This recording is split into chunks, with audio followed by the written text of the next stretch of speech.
우리 오전에 말씀드린 대로 성도들이 그러면 그 장로들에게 어떻게 해야 되는지 그런 부분들 좀 살펴보겠습니다. 데살로니가전서 5장 12절.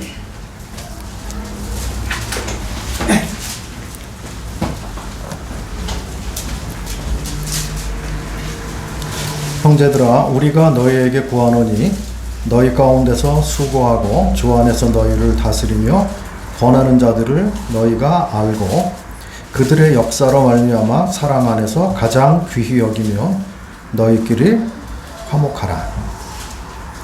여기에서 앞에서 일하는 일꾼들, 여기 주 안에서 다스리며 권하는 자들, 장로들에 대한 말씀이죠. 그래서 그들을 알아주라. 당연히 하는 거니까 그냥 그런가 보다가 아니라 기억하고 알아줄 것에 대해서 말씀하시고요. 그런 다음에 가장 귀히 여기고 화목하라. 귀하게 여기고, 그리고 우리가 일반 종교단체처럼 신처럼 떠받들고 막 그렇게 하는 게 아니죠. 그렇게 안 할지라도 그래도 예절을 갖춰서 또 귀하게 여기고 그리고 그 안에서 성도들 안에 화목해야 될 것에 대해서 교회 안에는 다툼이나 분쟁이 있으면 안 되죠. 우리를 한 몸 지체라고 말씀했는데 몸 가운데 분쟁이 있는 게 아니잖아요. 자기 몸이 몸 가운데 서로 막 미워하고 다투고 그러질 않잖아요. 만약에 그런 일이 벌어지면 건강에 큰 이상이 생기겠죠. 루푸스?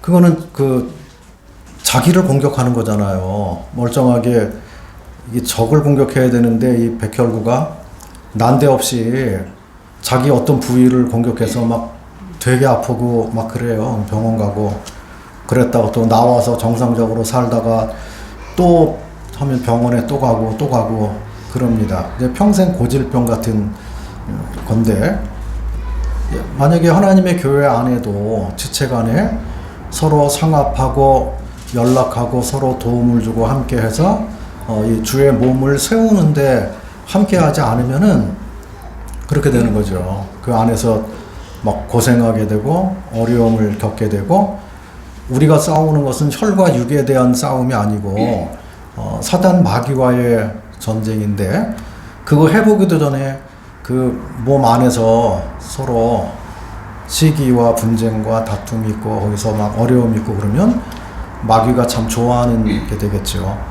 힘을 합쳐가지고 전도하고 또 교회를 세우는 일에 같이 힘을 써도 모자랄 판에 그 어려움이 생기면 주님은 근심하시게 되고, 그리고 사탄은 계속 그래라 그러고 부채질하게 그렇게 되겠죠. 그래서 하나님의 교회에 질서가 있는 것에 대해서 말씀해 주시고, 장로들에 대해서 성도들이 알아주고 귀하게 여길 것에 대해서 말씀해 주십니다. 디모데전서 5장 17절, 디모데전서 5장 17절 보시겠습니다.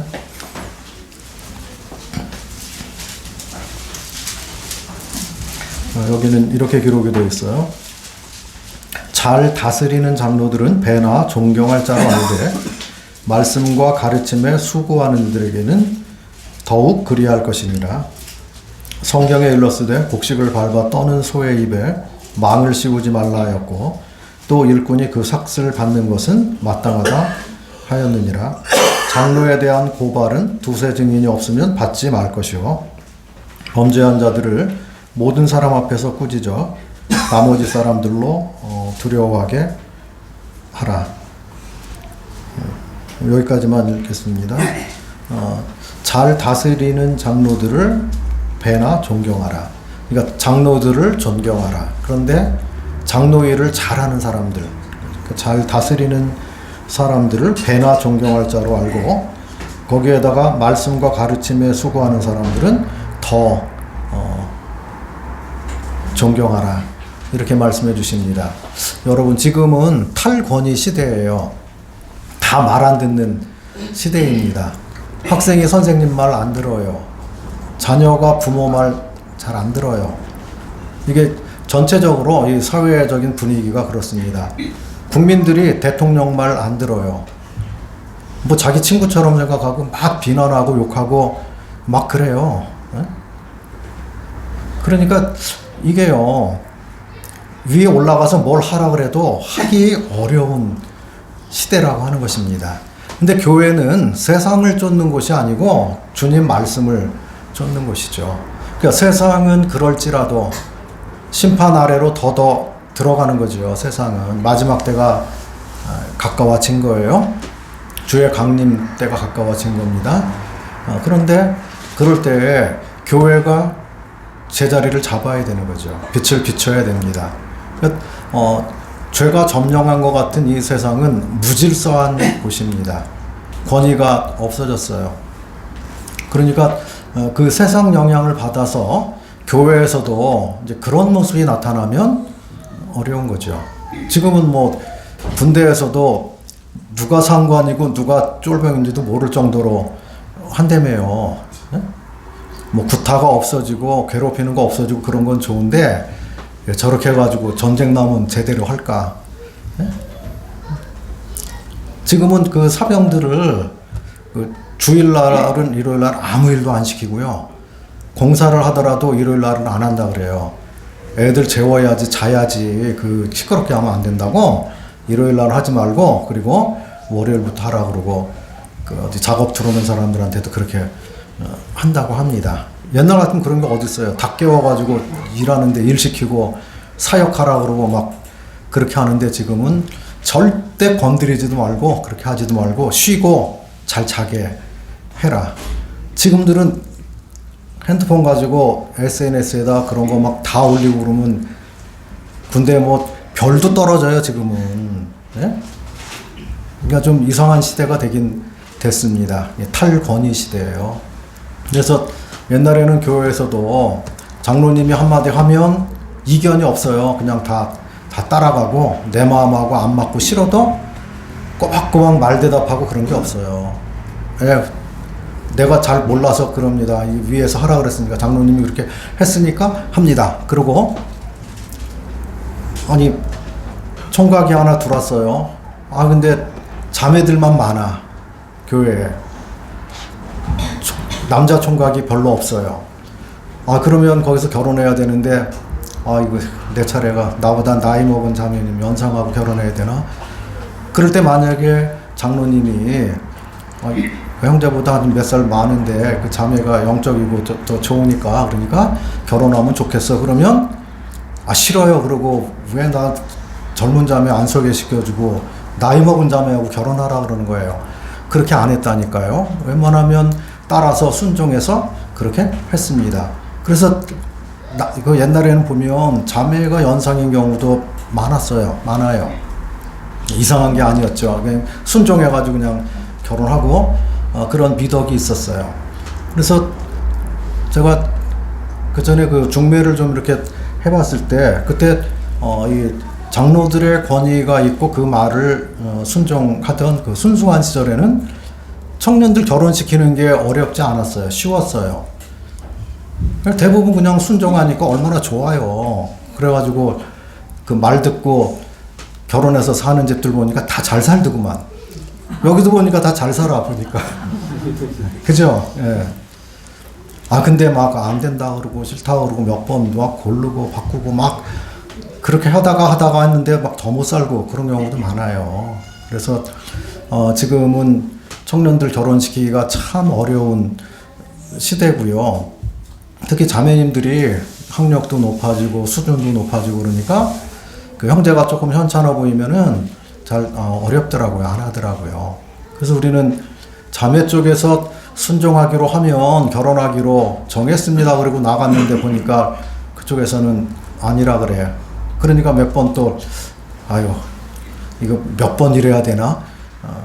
그러는데 주님이 제일 좋은 자매 주려고 그렇게 하는 거니까 불평할 필요 없어. 그냥 기다렸다가 때가 되면 주님이 이 자기 짝은 주님이 알아서 챙겨 주시는 거야. 그리고 이제 달래가지고 선보는데 또 같이 나가고 막 그렇게 합니다. 제가 뭘 말씀드리려고 하는 거냐면 그만큼 지금 이 장로들의 권위가 없는 시대라고 하는 거예요. 땅에 떨어진 시대라고 하는 거예요. 지금 이제 인터넷 매체 뭐 이런 거 핸드폰 가지고 있으면 저 양반이 여기 말씀을 봤는데 이게 맞나 틀리나 잘했나 안 됐나 그 바로 거기서 이렇게 해요. 그래가지고 에이 말씀 엉터리네 그러고 막 이제 그런 시대가 됐습니다. 그러니까 정보가 홍수처럼 밀려오고 막 그런 가운데서 이런 그 같이 섬기는 그런 사람들에 대한 신뢰나 아니면 존경심이나 이런 것들이 별로 없는, 그래서 마지막 시대 교회에서 장로로 일하고 일꾼으로 일하는 것도 그게 쉬운 문제가 아닌 거예요.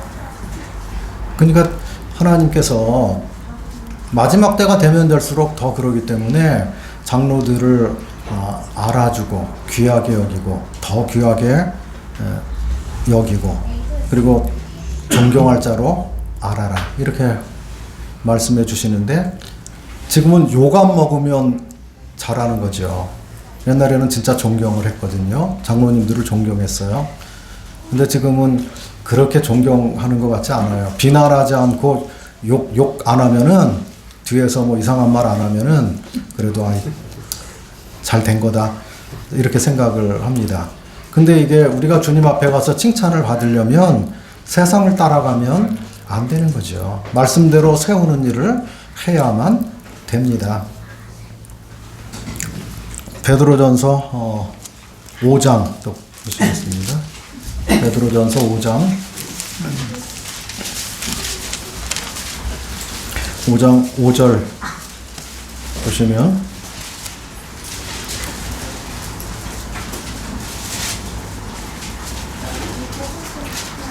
아까는 4절까지 읽었죠, 제가.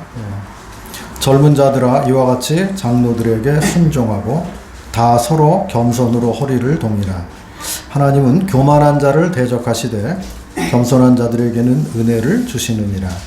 그러므로 하나님의 능하신 손 아래서 겸손하라. 때가 되면 너희를 높이시리라. 너희 염려를 다 주께 맡기라. 이는 그가 너희를 돌보심이라. 젊은 사람들에게 권면하는데 장로들에게 순종하라고 말씀하십니다. 저는 이제 새 성경으로 읽는데 지금 보고 계시는 성경에는 순복하라 그렇게 나오죠. 그렇죠. 장로들에게 순복하라. 그러니까 순종하고 복종하라 그거죠. 또 다 서로 겸손으로 허리를 동이라. 하나님은 교만한 자를 대적하시고 겸손한 자들에게 은혜를 주십니다. 그래서 하나님의 때 안에서 순종하고 또 기다리는. 그러니까 장로가 내 생각하고 다른 말을 하고 내가 납득이 안 될 그 말을 하고 그리고 교회를 그쪽으로 그렇게 하자고 이렇게 할 때라도 기다리라고 하는 것이죠. 나가서 그걸 뭐 대적하려고 하고 번복하려고 하고 싸우려고 하고 그걸 어떻게 뭐 해보려고 하고 그렇게 하지 말고 주님께 기도하고 기다리고 그런 가운데 일을 하라고 하는 거죠. 그래서 일단 성도들에게는 장로들에게 순복하라고 말씀하셨는데 이거는 명령어로 하신 것이죠. 마음에 들면 하고 마음에 안 들면 안 하고 그런 게 아니죠. 자녀들이 부모에게 순종하는 것도 마음에 들면 하고 마음에 안 들면 안 하고 그런 거 아니잖아요. 부모님이기 때문에 순종하라. 그리고 장로들은 하나님이 세우신 영적인 권위이기 때문에 순종하라고 하는 것이지 다른 것 때문에 순종하라고 하는 건 아닌 거죠. 그래서 그 하나님이 세우신 질서나 권위를 존중하고 인정하고 따르라고 하는 거죠. 그래서 모든 염려를 하나님께 맡기고 기다리고 기도하고 있을 때 때가 되면 하나님께서 또 사람을 높이신다는 거죠. 그러니까 사람을 높이시거나 낮추는 그것이 스스로 세우려고 해서 되는 게 아니고 하나님께서 이 사람을 세울 수도 있고 이 사람을 낮출 수도 있고 그렇게 하시는 것이죠. 하나님의 교회는 사람의 방법대로 운영되는 것이 아니죠.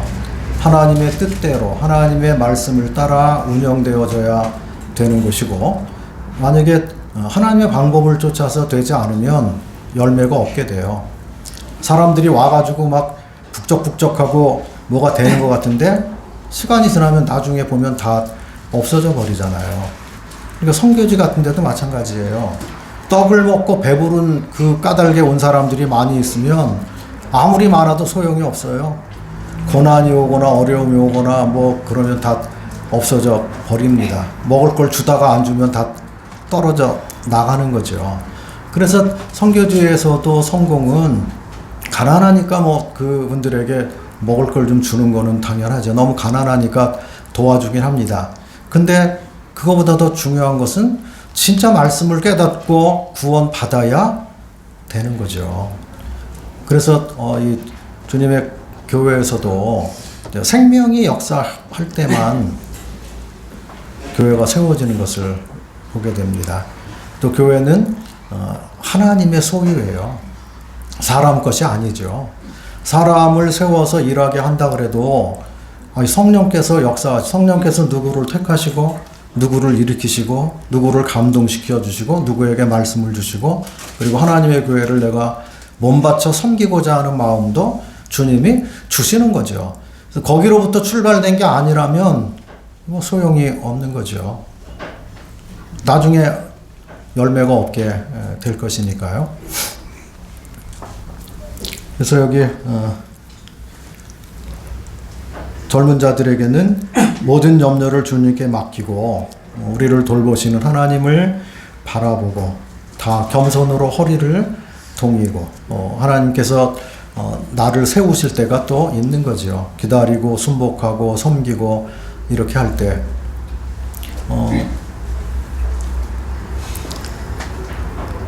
엘리야가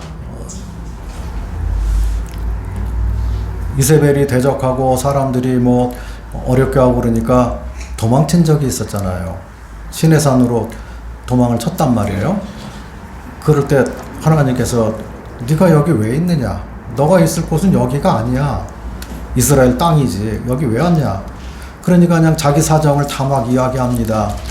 선지자들 다 죽이고 나만 혼자 남았고 나까지 막 죽이려고 그러니까 제가 할 수 없이 여기 왔습니다. 그랬더니 하나님께서 야 걱정하지 마라. 바알에게 무릎 꿇지 않은 자 아직 7,000명이 그곳에 있다. 그렇게 말씀하시면서 그 죽기를 구하던 그 엘리야에게 오히려 반대로 하시잖아요. 죽음을 보지 않고 불병거 불술의 불말 가운데 산채로 하늘에 올라가게 하시고 그에게 너 돌아가서 할 일이 있다. 해야 할 일 3가지를 말씀을 하죠. 너 가서 너 엘리사라고 하는 사람 불러가지고 기름을 부어가지고 너를 이어서 선지자 되게 해라. 그것도 하고 예후라는 사람 찾아가지고 거기에 기름을 부어서 예후를 이스라엘 왕이 되게 해라. 아합의 잘못한 어떤 그런 것들을 다 처벌할 사람을 세워라. 그리고 아람에 가서 또 기름을 부어서 하사엘이라고 하는 사람 기름을 부어가지고 아람의 왕이 되게 해라. 그래서 3가지를 하라고 하고 다시 보냅니다. 그래서 왔는데 엘리야가 한 것은 한 가지만 했어요. 엘리사 세우는 거. 그거 한 가지만 하고 2가지 일은 미제로 남겨놓고 떠났는데 그 2가지 일은 엘리사가 하게 됩니다. 그럴 때 엘리사를 그 성경에서 표현할 때 엘리야의 잔에 컵에 물을 붓던 사람 그렇게 표현합니다. 엘리사를 몇 년간이나요? 네? 하루 이틀이요? 한 3년? 오랜 세월 한 10년간이나 그렇게 한 거예요. 그러니까 엘리사의 경건이나 엘리사의 능력은 엘리야를 그림자처럼 따르는 것에서 오는 것을 보게 됩니다. 다른 선지자의 생도들도 많았는데 그들은 엘리야가 하늘로 올라가는 건 못 봤어요. 회리바람만 봤어. 그래서 그 시체가 어디 떨어져 있는 줄 알고 찾으러 가게 해달라고 사정사정해서 가라 그랬더니 3일 동안 찾다가 못 찾고 그냥 왔죠. 그러니까 엘리사가 가지 말라 그랬잖아. 그렇게 말합니다. 근데 엘리사는 그 곁에서 봤기 때문에 똑똑히 자기 선생님이 죽지 않고 산채로 하늘에 올라가는 것을 본 것이에요. 그리고 엘리야가 엘리사에게 나는 이제 너를 못 만나고 이제 주님이 나를 이끌어 가실 텐데 마지막인데 오늘이 구할 것이 있으면 하나 구해라. 그랬더니 엘리사가 엘리야에게 당신의 영감 2배 능력을 구합니다. 그렇게 말했어요. 그럴 때 엘리야가 엘리사에게 불가능한 일을 구한다. 그렇게 말하지 않고요. 참 어려운 것을 구한다. 그랬어요. 그런데 하나님이 내게 행하는 그 일을 네가 똑똑히 본다면 네가 구한 것이 너한테 이 말이라.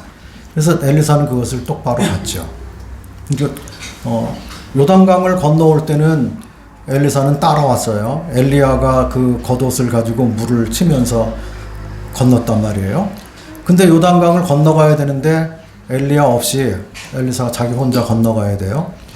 그럴 때 떨어진 엘리야의 겉옷을 주워들고 엘리야의 하나님은 어디 계십니까 하고 그 스승이 하던 대로 물을 치니까 물이 갈라졌어요. 그래서 그렇게 돌아온 다음에 엘리사는 진짜로 스승의 2배의 능력을 행하는 모습을 볼 수가 있습니다. 그래서 모임 안에서 그 젊은 형제들이 장로의 은사를 사모하는 가운데 장로들과 좀 친하게 지내는 게 좋죠. 가까이 지내고 친하게 지내고 그리고 어디 갈 데 있으면 같이 다니고 협조하고 교제를 많이 나누고 이렇게 하다가 그들의 믿음이나 삶이나 주님을 경외하는 것이나 이런 것들을 배우게 되는 거죠. 본받게 되는 거죠. 그리고 기도하게 되고요. 사람이니까 같이 친하게 지나면 연약함도 있고 문제도 있고 냄새 나는 것도 있을 수 있고 그렇습니다.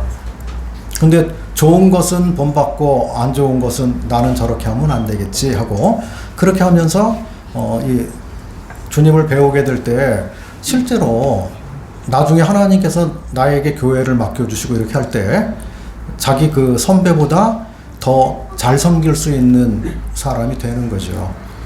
그래서 엘리야가 한 것은 3가지 중에 엘리사를 제자 삼는 일만 했다는 것이죠. 그래서 교회가 해야 되는 여러 가지 사역들 일들이 있는데 그거보다 제일 중요한 게 뭐냐면 사람과의 관계, 사람과의 교제, 그리고 성도들이 주님 앞에 바르게 서 있는 것, 각자가 바르게 서 있어서 각자 그 성도들이 깨어 있어서 자기가 성경을 읽고 자기 생명 양식을 내가 구해서 그것을 말씀으로 인도함을 얻고 살아가고 그렇게 하면요 교회가 훌륭하고 튼튼해지는 거죠. 고린도 교회는 말들은 잘했는데 행함과 진실함으로 하지 않았기 때문에 집회할 때만 서로 말씀 전하려고 막 나가서 무질서하게 막 그렇게 했는데 바울이 고린도 교회를 향해서 너희가 아직 어린아이다 이렇게 말씀했고요. 너희는 젖이나 먹고 딱딱한 식물은 못 먹을 자가 되었다 이렇게 말씀하셨는데 우리는 실제적으로 주님 앞에 열매를 드리는 그런 삶이 참 필요한 것임을 깨닫게 됩니다. 히브리서 13장 보시겠습니다.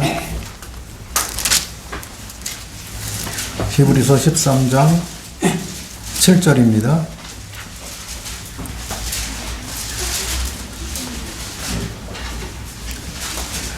하나님 말씀을 너희에게 일러주고 너희를 인도하던 자들을 생각하며 그들의 행실의 결말을 주의하여 보고 그들의 믿음을 본받으라. 예수 그리스도는 어제나 오늘이나 영원토록 동일하시니라. 장로들의 행실의 종말을 주위에서 보고 여기 그들의 믿음을 본받으라. 이렇게 말씀해 주십니다. 한 사람이 인생을 살아가게 될 때 그 사람의 그 젊었을 때보다도 나이 먹었을 때, 그리고 그 사람의 진정한 평가는 그가 세상을 떠났을 때 진정한 평가가 남게 되죠. 성도들이 아쉬워하고 훌륭했던 사람이라고 하고 사랑이 많았던 분이라고 하고 교회를 사랑했던 분이라고 하고 이렇게 하면서 그 그리운 추억이나 이런 것들을 남기고 가는 사람은 훌륭하게 산 것이죠. 근데 반면에 아예 별로 아쉬운 게 없어. 힘들었어. 교회를 되게 어렵게 했어. 본받을 게 하나도 없었어. 이렇게 되면 그건 참 그 주님을 잘 제대로 못 섬긴 모습이 되는 거죠. 그래서 장로 일을 잘하고 이렇게 한 사람들, 주님을 그렇게 열심히 섬겼는데 그 노년을 주님이 어떻게 인도하시고 축복하시는가, 그 종말을 또 주위에서 보고 주님을 잘 섬긴 사람들의 믿음을 본받아야 될 것에 대해서 말씀해 주십니다. 17절 보시겠습니다. 히브리서 13장 17절. 너희를 인도하는 자들에게 순종하고 복종하라. 그들은 너희 영혼을 위하여 경성하기를 자신들이 청산할 자인 것 같이 하느니라. 그들로 하여금 즐거움으로 이것을 하게 하고 근심으로 하게 하지 말라. 그렇지 않으면 너희에게 유익이 없느니라. 여기 인도자들에게 순종하고 복종하라고 말씀하십니다. 그리고 성도들을 위해서 하나님 앞에서 자기가 계산해야 될 사람처럼, 책임을 맡은 사람처럼 이거 가지고 이제 아비의 심정, 부모의 심정, 부모하고 일반 친구나 그 옆에 있는 사람하고는 다르죠. 대하는 게 다르고 접근하는 그 방법부터가 다릅니다. 그래서 이 사도 바울이 장로들에게 아비의 심정으로 섬겨야 될 것에 대해서 권면합니다. 고린도서나 갈라디아서에 보면 바울이 그런 심정으로 저들에게 편지를 써보내고 있는 그런 모습을 보게 됩니다. 그래서 여기 성도들이 잘못한 것을 자기 책임인 양, 자기가 잘못한 것인 양 그렇게 생각하고 하나님 앞에 가서 교회에 문제가 생겼거나 어려움이 됐거나 또 성도들이 어려움을 겪었거나 이것이 내가 잘못한 것 때문에 그렇게 되진 않았을까, 이런 것들을 생각하고 자기를 경성하는 그런 사람이라고 하는 거죠. 그래서 자기가 계산할 것처럼 그렇게 하기 때문에 교회 일을 그들이 즐거움으로 할 수 있도록 해주라고 하는 것이죠. 교회를 섬기는데 근심으로 하는 것이 아니고 억지로 하는 것이 아니고 감사하는 마음으로, 기쁜 마음으로 섬길 수 있도록 해줘야 된다는 거죠.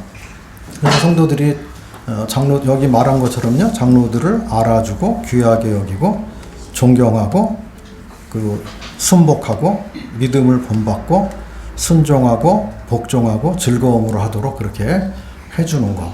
이거는 이제 서로의 노력이 필요한 것이죠. 장로들은 양무리의 본이 되려고 끊임없이 그렇게 하는 것이죠. 더러운 이익을 탐하는 게 아니고, 장로 되면 큰 벼슬을 얻어가지고 떵떵거리고 높은 위치에 올라가서 막 사람 위에 군림하는 어떤 그런 게 아니고요.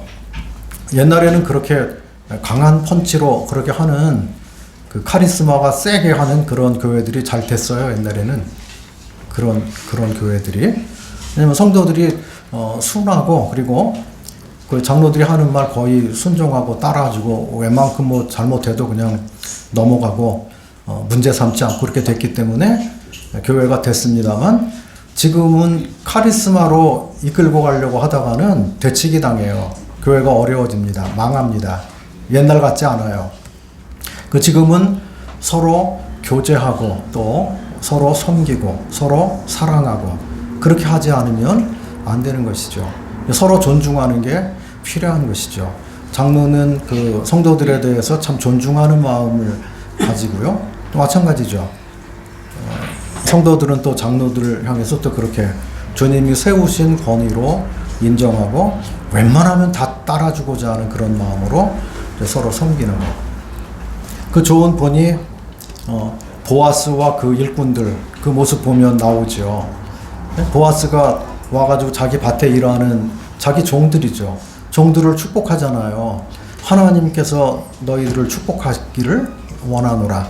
자기 집에 종들이고 거기 와서 일하는 사람인데 이 보아스가 인품이 훌륭한 사람이잖아요. 그래서 그들을 인격적으로 대하고 존중하고 축복을 비니까 종들도 보아스에게 그러죠. 하나님께서 당신에게 복을 베푸시기를 원하나이다. 이렇게 하죠. 그래서 교회가 됐든지 직장이 됐든지 나라가 됐든지 서로 그런 모습으로 할 수 있다면 얼마나 훌륭한 회사도 훌륭한 회사가 될 것이고 그리고 교회도 훌륭하게 되겠죠. 서로를 존중하고 만약에 사장님이 종업원들을 자기 식구들 챙기듯이 그렇게 사랑으로 한다 그러면 그 종업원들도 그런 마음으로 회사를 위해서 열심히 일하게 되겠죠. 근데 이제 그렇게 안 하고 서로 이제 이용하고 그리고 자기 이속을 차리기 위해서 사장은 어떻게 하면 돈을 조금 주고 기업을 잘 운영하고 효과적으로 하고 그리고 이득을 많이 낼 것인가 그렇게 하고 일하는 사람들은 마찬가지죠. 어떻게 하면 내가 일을 조금 하고 편하게 하고 돈은 많이 받을까. 그러니까 끊임없이 막 노사가 격렬하게 싸우고 매년 다투고 분쟁하고 싸우는 것이죠. 그런 곳에서 사는 사람 다 스트레스 받는 거예요. 이 세상은 아무리 발전했다고 해도 죄가 있는 곳이기 때문에 스트레스 속에서 사는 거죠. 근데 이제 교회는 세상의 모든 근심, 걱정, 스트레스 이런 것을 내려놓고 갈 수 있는 곳이 교회가 돼야 되는 거죠. 주님께서 수고하고 무거운 짐진 자들아 다 내게로 와라. 내가 너희를 쉬게 하리라. 그래서 주님께 나온 성도들이 주님을 의지하고 성도들을 의지하고 세상에서 할 수 없는 말을 하고 세상에서는 말을 참 가려서 해야 되죠. 잘못하면 큰일 나니까. 속에 있는 거 진실하게 말할 수가 없죠. 그냥 못 믿을 곳이니까. 믿을 수가 없는 곳이에요. 우리 편이 아니라니까요, 세상은. 그래서 내 속에 있는 얘기를 다 해줄 수가 없습니다. 그런데 교회 와서 주님과 함께 섬기는 이 성도들은 좀 편안함이 있는 거죠. 같은 소망을 가졌죠. 같은 믿음을 가졌죠. 한 하나님을 섬기죠. 하나님 같은 말씀을 보지요. 그러니까 이 교회는 믿는 자들의 모임이잖아요. 믿을 만한 사람들의 모임입니다. 그래서 내가 내 연약함을 내려놔도 문제가 안 되는 것. 성도들이 이해를 하니까요. 그죠? 세상에서는 자기의 연약함을 내보였다가는 이용당하고 문제당하고 조롱당하고 그럽니다. 그런데 하나님의 교회에서는 진실을 이야기해도 아무 문제가 없습니다. 오히려 성도들이 긍휼히 여기고 그렇구나. 저 형제님 속에 저런 말 못할 고민이 있었구나. 저런 어려움이 있었구나. 참 저런 힘든 세월을 보낸 거구나. 그런데 하나님께서 이렇게 복을 베푸신 거구나. 우리 하나님 얼마나 놀라우신가. 그렇게 되는 거죠. 그래서 여기 순종하고 복종하고 즐거움으로 이것을 하게 하라. 교회는 하나이기 때문에 그렇습니다. 그리고 한 사랑 안에 있는 것이죠. 또 하나님이 주인이시기 때문에 그런 것이죠.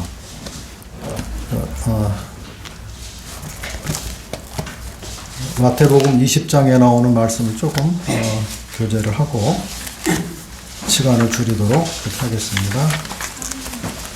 마태복음 20장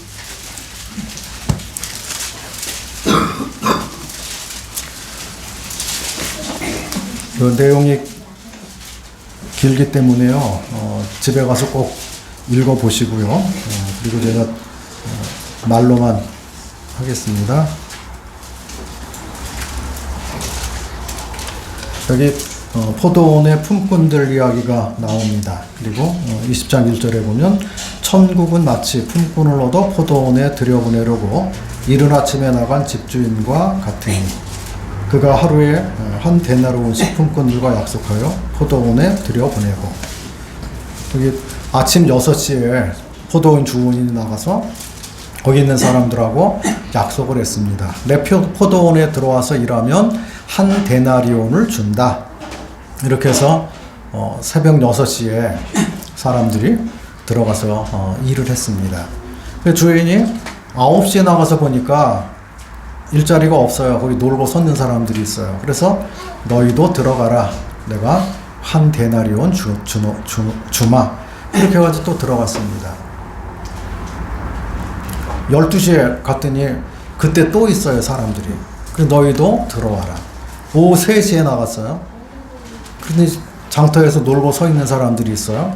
너희 들어와라. 내가 상당하게 주리라. 이렇게 해가지고 그 포도원에 들어왔습니다. 6시에 이제 끝나는 시간인데 5시에 나갔어요. 1시간밖에 안 남았죠. 해가 이제 뉘엿뉘엿 넘어가려고 그래요. 근데 거기서도 종일토록 놀고 섰는 사람들이 있는 거예요. 그래서 너희들은 왜 여태까지 시간이 몇 시인데 해 저물 때가 됐는데 여기 여태까지 놀고 서 있느냐? 그랬더니 아직까지 우리를 써주는 사람이 없어서 그랬습니다. 빨리 들어와라 여기. 상당하게 주겠다. 그렇게 해가지고 들어와서 포도원에서 6시가 됐어요. 그래서 주인이 자기 종에게 나중에 온 사람부터 계산을 해서 보내라. 그래서 5시에 온 사람 이제 1시간밖에 일 안 했잖아요. 그래서 그들에게 한 데나리온을 줘서 보냈더니 그 다음에 3시에 들어온 사람에게 또 똑같이 한 데나리온이에요. 그러니까 먼저 온 사람들이 주인을 원망하고 어떻게 1시간 일한 사람하고 하루 종일 추위와 더위와 다 견디고 열심히 일한 사람하고 왜 똑같습니까? 하고 집주인을 원망했어요. 불평하고. 그럴 때 이 주인이 뭐라 그러냐면 내가 선하기 때문에 너희가 나를 악하다고 하느냐, 그렇게 말하면서 나중 온 사람과 똑같이 주는 것이 내 뜻이다. 이렇게 말씀했어요. 그리고 우리가 잘 생각해 봐야 됩니다. 이것은 물론 먼저 된 자 나중되고 나중된 자 먼저 될 자가 많다. 맨 마지막 그렇게 말씀하셨는데, 그래서 유대인에게 먼저 기회가 왔는데 그들이 그것을 버렸잖아요. 영광의 주님, 자기 죄를 사해주고 구원하러 오신 그 하나님의 아들을 저들이 십자가에 버렸다고요. 그래서 써주는 사람이 없어서 놀고 서 있는 것 같은 그 이방인들이 거기에 들어가서 복을 받죠. 그래서 이방인이 먼저 되고 유대인이 나중 됐어요. 유대인은 지금도 예수님을 잘 안 믿어요. 구원을 못 받아요. 나중에 이 환란을 통과하면서 그때 가서 저들이 전격적으로 회개하고 그리스도를 영접하게 될 것이고 이스라엘에게 약속한 복을 받게 되겠죠. 이제 그러면서도 여기서 우리가 생각해 봐야 될 것은 이 교회에도 먼저 들어온 사람이 있고 나중 들어온 사람이 있잖아요. 어려서부터 구원받은 사람이 있고 머리 허옇게 돼가지고 구원받은 사람도 있다고요. 중간에 들어온 사람도 있고요. 청년 때 구원받은 사람도 있고 중년에 구원받은 사람도 있고 그래요. 그런데 하나님의 뜻은 모든 사람이 다 구원받기를 원하시는 것이죠. 하나님의 교회가 땅에 있고 구원의 문이 열려져 있을 때 누구라도 들어와서 생명을 얻게 되기를 원하시는 것이죠. 그게 주님의 뜻입니다.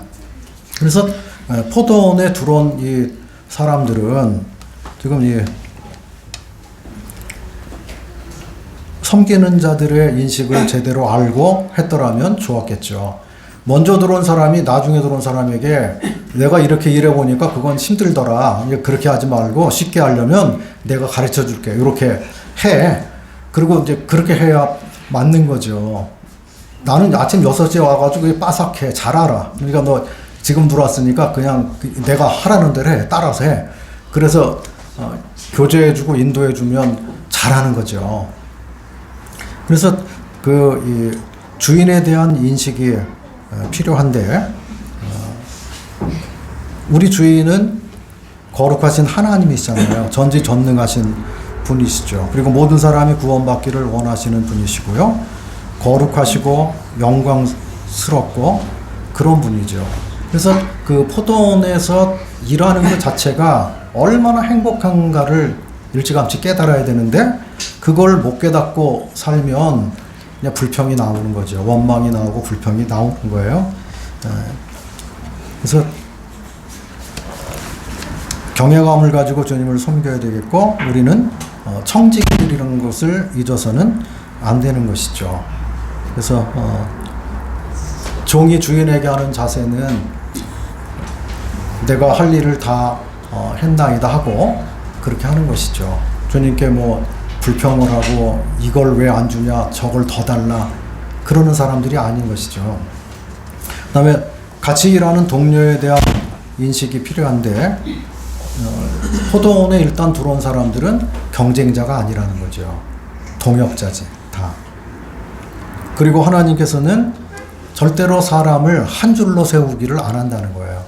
세상은 다 한 줄로 세우기 때문에 거기 올라가려고 난리를 치는 거예요. 피라미드 거기 올라가려고 그 의사하고 막 그 의학 분업 일어나고 그 막 그 문제가 생기고 막 그러잖아요. 의사 2,000명 더 뽑는 데니까 거품 물고 난리 막 나고 그러잖아요. 예? 그러니까 희소 가치가 떨어지고 이제 밥그릇 싸움으로 되니까 난리를 하는 거예요. 세상은 이제 그런 곳이에요. 약육강식이죠. 예? 강한 자가 살아남고 위에 올라간 자가 군림하고 그래서 주님도 그런 말씀하셨어요. 얘들아 세상에서는 높이 올라가서 대인이라고 불림을 받고 사람들로부터 존경받는 자를 크다고 하지 세상은 그렇지.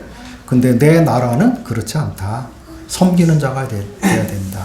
내려가는 자가 크다. 종이 돼서 섬기는 자가 크다. 그 제자들에게 계속해서 강조해서 몇 번씩이나 가르쳐 주신 게 너희는 섬기는 자가 되라. 내려가는 사람이 되라. 하나님 나라에서 큰 자가 되라. 땅에서 큰 자가 아니고 하나님 나라에서 큰 자가 되라. 그렇게 교훈해 주신 것을 보게 됩니다. 그래서 주님은 사람을 교회 안에서는 한 줄로 세우는 일을 안 하시고 각각 세우신다는 거예요. 독특하게 세우십니다. 하나님이 생명을 주셨어요. 하나님이 은사를 주셨습니다. 믿음이 하나님께로부터 온 것입니다. 그래서 사람의 개성을 무너뜨린 가운데 뭘 만들어내는 게 아니고 그 있는 모습 그대로 받으셔서 하나님이 성령을 더하시고 그를 독특하게 특별한 존재로 세워 가십니다. 저하고 똑같은 사람은 세상에 없습니다. 강명건 형제하고 똑같은 사람 세상에 없어요. 아무리 찾아도 없습니다. 다릅니다. 근데 강명건 형제를 이세중 형제처럼 만들려고 그러고 이세중 형제처럼 하라 그러면 안 됩니다. 될 수가 없어요. 죽었다 깨어나도 안 되는 일이죠. 강명건은 강명건이고 이세중은 이세중입니다. 하나님께서 그를 부르시고 그에 맞게 맞춤 인도하시고 가르쳐 주시는 거예요. 기성복보다 맞춤복이 좋잖아요. 예? 기성복은 사이 보면 가슴은 맞는데 뭐는 안 맞고 허리는 안 맞고 안 맞아요. 그러니까 아주 몸매가 뛰어나게 좋은 사람은 그냥 기성복 사도 다 맞는데 안 맞는 사람은 또 가서 고쳐야 돼요. 예? 저는 길이가 안 맞아요. 길이 잘라야 돼요. 네. 그런데 주님이 우리를 부르셔서는 맞춤 인도하시겠다는 거예요.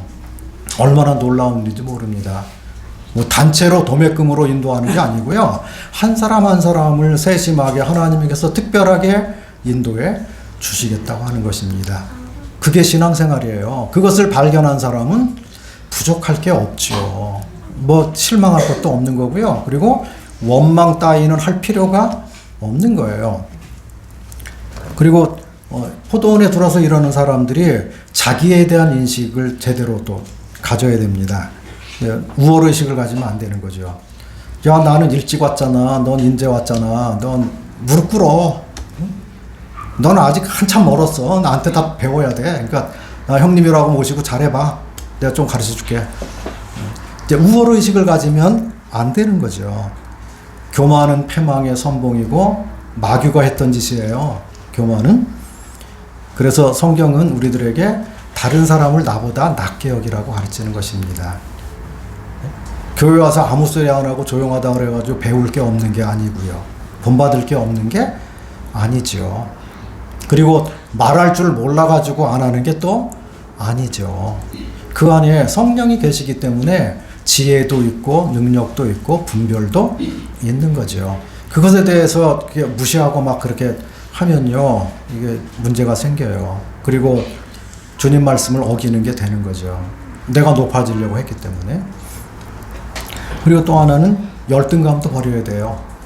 우리는 열등한 사람들이 아닌 거예요. 구원받기 전에는 열등의식 속에 있을 수도 있어요. 저는 열등감에 쪄들어 산 사람이에요. 왜냐면 어머니가 5살에 돌아가셨지. 아버지 16살 때 돌아가셨지. 아니, 혼자 사는데 세상은 얼마나 힘겹고 그리고 만만치 않잖아요. 믿을 만한 사람이 하나도 없어요. 내 인생을 마음 터놓고 상의할 만한 그런 사람이 없어요. 모든 것을 혼자 결정하고 혼자 생각하고 혼자 해야 돼요. 혼자 그 길을 가야 돼요. 그러니까 사람도 안 믿지. 다 의심하고 살아요. 평안함이 있었겠어요? 예? 하루하루 살아가는 게 고생이고 고통이고 그렇죠. 하나님 계십니까? 하나님 누구십니까? 나를 왜 세상에 보내셨습니까? 인생이 도대체 뭡니까? 어떻게 해야 하나님 만납니까? 따지고 싶어요. 막 그런 마음 가지고 사는데 열등의식이 얼마나 많았겠어요. 근데 열등감을 감추기 위해서 사니까 큰 체하고 힘 있는 체하고 있는 체하고 잘난 체하고 남한테 꼴리기 싫어가지고 막 그 자존심 내세우고, 근데 그건 다 열등감을 감추기 위해서 한 그런 것이지 진실한 것은 아니었던 거예요. 그 가면 쓰고 사는 거죠. 엉터리로 사는 거죠. 그러면 겉으로는 힘이 있고 센 척 하는데 그 마음속은 다 아니잖아요. 얼마나 힘겨운 삶이었을까요? 근데 주님을 만났어요. 아, 옛날에 나는 죽었구나. 이제 나는 새 사람이 됐구나. 새로운 피조물이 됐어. 하나님의 영광을 위해서 새로 빚음받은 사람이야. 나는 열등생도 아니고 우울한 사람도 아니고 능력 없는 사람도 아니고 성령이 내 안에 계시는 거야. 그럼 내가 주님을 어떻게 해야 기쁘시게 할 것인가? 사람이 달라진 거잖아요. 가치관이 달라졌어요. 열등의식이 있었기 때문에요. 총각 때까지 여자한테 좀 마음에 드니까 만나자고 소리도 한 번도 못 해봤어요. 에이, 나한테 올까? 뭐 저런 사람이 나한테 올까? 마음으로만 뭐 그렇게 하지 한마디도 해본 적이 없어요. 그리고 사람들 많은 데 가가지고 말을 하지 못해요. 앞이 안 보이는 걸 다리가 후들후들 떨려요. 예? 말을 못해. 이해되시잖아요. 그런데요, 주님 믿고 나서 말씀을 보니까 복음을 안 전하면 나에게 화가 미치리로다. 그래서 사도 바울은 사람들에게 내가 여러 사람들의 피에 내가 떳떳하다 그런 말 하잖아요. 내가 만나는 사람에게 다 복음을 전했다는 거예요. 그리고 복음을 책임 맡았기 때문에 복음을 전하지 않으면 내게 화로다. 그게 사도 바울에게만 해당되나요? 성경 말씀 읽어보니까 하나님이 나에게 하시는 말씀이에요. 이거 아니네. 회사에서 그냥 사람들 만나는 사람마다 싫던 좋던 내가 이 복음을 말해야 되네. 그래서 연습을 하는 거죠. 내가 이 사람에게 꼭 복음을 말하고야 말 거야. 내 옆에서 일하는 사람, 나를 아는 사람, 나 같이 일하는 부서, 이런 사람들 나중에 지옥 가서 딴말하기 없도록 하나님이 너 그때 누가 너한테 얘기했잖아. 이렇게 하도록 하게 내 회사에서 나 아는 사람들에게 내가 복음을 말해야만 돼. 그러니까 사람이 달라지잖아요. 하기 싫어도 해야 되고 부끄러움도 어느새 없어지고 지금은 여러 사람 있는 데서 얼굴 빨개지고 말 더듬고 안 그러잖아요. 그죠? 얘기를 하잖아요. 그리고 필리핀 가가지고 말씀 전하라 그러니까 전 신나고 재밌더라고요. 말씀 전하지 말라 그러면 재미가 없을 텐데 일산교회 성도님들이 또 거기 가가지고 또 나한테는 또 말씀 시간을 제일 많이 주고 또 제일 곤란하고 어려운 교회들 모아놓고 하고 막 그런 데는 다 나보러 하라 그러고 이렇게 해가지고 저는 아주 재밌고 신나게 그렇게 하고 왔습니다. 주님 섬기는 것은 즐거운 일인 거예요. 감사하는 그런 일이죠. 그래서 열등의식을 가지면 안 되는 거죠. 열등의식 가지면 비굴해지고 의욕도 상실하고 주님 섬기는데 소극적이 되고 미온적으로 되고 그리고 에이 내가 어떻게 해 저거 못해 나는 이렇게 되겠죠. 그런데 천국은요 침노하는 자의 것이라고 그랬어요. 하나님이 나에게 기회를 주셨는데 그거 안 하면요 그러면 하나님께서 딴 사람을 쓰신다니까요. 그러니까 하나님이 일을 맡겨주시고 하라고 했을 때 예, 제가 여기 있나이다. 주여, 저만 보소서. 이 땅에 수많은 사람들이 있지만 주님, 특별히 저를 보십시오. 저를 사용해 주십시오. 이렇게 하는 게 똑똑한 사람인 거예요.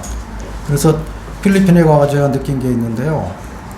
가서 봤더니 선교사들도 나보다 나이가 어리고 거기서 일꾼 세워놓은 그 장로들 이런 사람도 다 보니까 저보다 나이가 어려요. 그러니까 먼저 믿고 주님 많이 섬긴 내가 가서 말하고 일러주고 가르쳐줘야지 그 먼저 믿은 내가 그럼 가서 잠잠히 있으면 안 되겠더라고요. 그래서 그들에게 가서 하나님 섬기는 건 이런 거다. 교회는 이런 거다. 믿음은 이런 거다. 우리 이렇게 살자. 그리고 그렇게 말할 수가 있었는데 제가 생각해 보니까 앞으로 나이 더 먹어가지고 여행도 힘들고 가기도 힘들면 가라 그래도 못 갈 것 같더라고요. 그래서 아이고 내가 더 늙어지기 전에 부지런히 주님이 오라고 하면 선교지도 좀 돌아보고 우리 교회만도 아니고 또 다른 데서 오라 그러면 그렇게 가서 또 복음 전하고 말씀하면서 교제하고 이런 일을 내가 힘이 있을 때 열심히 해야 되겠구나 이런 것들 깨달아 가지고요. 그래서 주님이 허락하시면 내년에 또 가보고 싶은 그런 마음이 생겼습니다. 그래서 우리는 우월의식을 가져도 안 되고요. 열등의식을 가져도 안 되고요. 우리는 빚진 자의 마음을 가져야 됩니다. 복음의 빚진 자예요. 사랑의 빚진 자입니다. 그래서 교회에서는 내 곁에 있는 성도들을 열심히 사랑하면 하나님께 진 그 사랑의 빚을 우리가 보답하는 마음으로 사는 게 되는 거고요.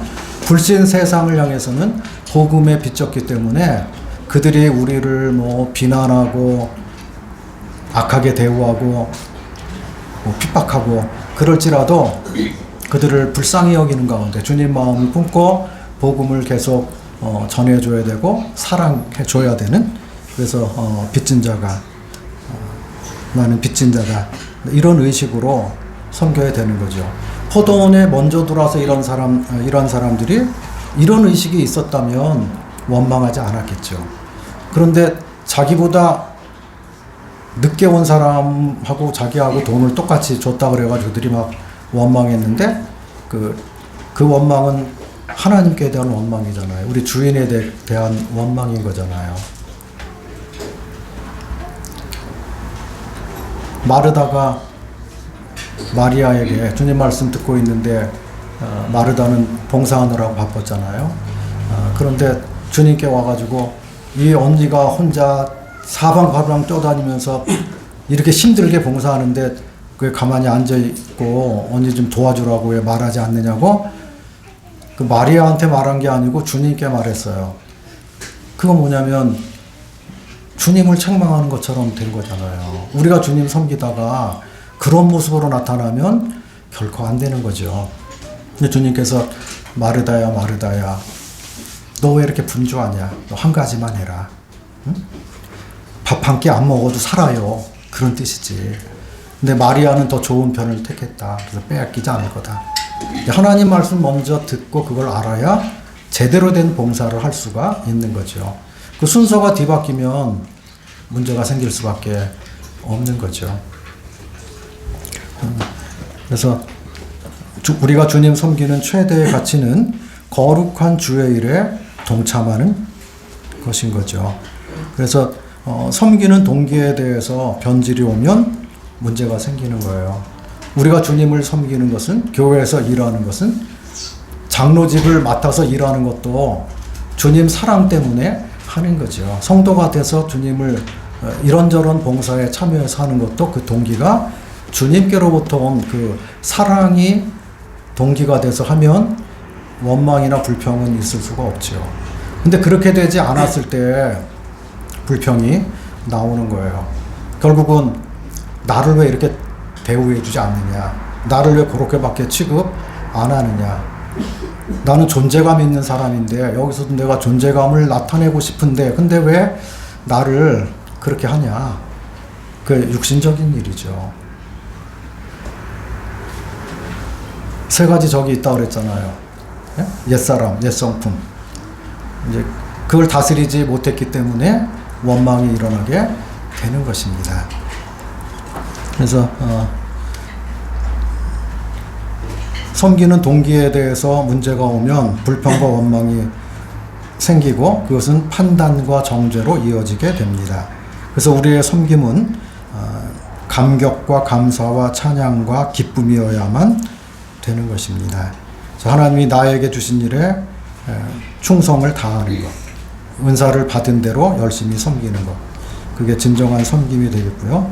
우리는 청직이기 때문에 결과는 모두 하나님께 맡기는 거죠. 그냥 무익한 종입니다. 주님이 하라고 하는 대로 그냥 하는 것이죠. 그리고 그거에 대한 결과나 상급은 주님께로부터 또 받게 됩니다. 3시에 맞춰야 되는데 시간이 좀 지났습니다. 마음 같아서는 조금 더 하고 싶은데 너무 피곤하실 것 같아가지고 여기서 그냥 줄여야 될 것 같습니다. 주님께서 이 교회를 특별하게 여기시고요. 주님의 이름으로 모였잖아요. 거듭난 성도들이 모였습니다. 교회는 주님의 눈동자와 같습니다. 그래서 교회를 해치고 헐려고 하면 하나님께서 그를 다루시겠다고 또 말씀해 주십니다. 우리는 이 교회를 존중하고 사랑하고 또 내가 지상에 있는 동안 주님이 몸담고 함께 사랑하고 주님을 배우도록 허락된 그런 장소이죠. 그래서 이곳에 모인 성도님들이 주님 나라 갈 때까지, 주님이 오실 때까지 실족하는 일이 안 생기고요. 계속 이 사랑의 빚진 자의 그런 신령으로 주님 베푸신 은사를 따라서 성실하게 섬기시고 그리고 그 아름다운 열매들을 이 땅에서부터 사역의 어떤 결과들이 나타나게 되죠. 사람들이 구원을 받는다든지 또 성도들이 나로부터 나의 섬김으로부터 평안함을 얻는다든지 이렇게 돼서 이 교회가 기쁨이 넘치는 교회, 감사가 넘치는 교회, 사랑이 넘치는 교회, 그런 교회가 됐으면 좋겠습니다. 저희를 위해서도 기도해 주시기를 부탁을 드립니다. 숫자는 우리가 한 2배 많은 것 같은데 그런데 영성은 여기가 더 좋은 것 같아요. 저녁 때 오후에 이렇게 많이 남으셔가지고 말씀을 듣는 걸 보니까 우리보다 훨씬 나은 것 같습니다. 저희를 위해서 기도해 주시기를 부탁드립니다. 저도 방배동 교회를 위해서 생각나는 대로 기도하도록 하겠습니다. 감사합니다.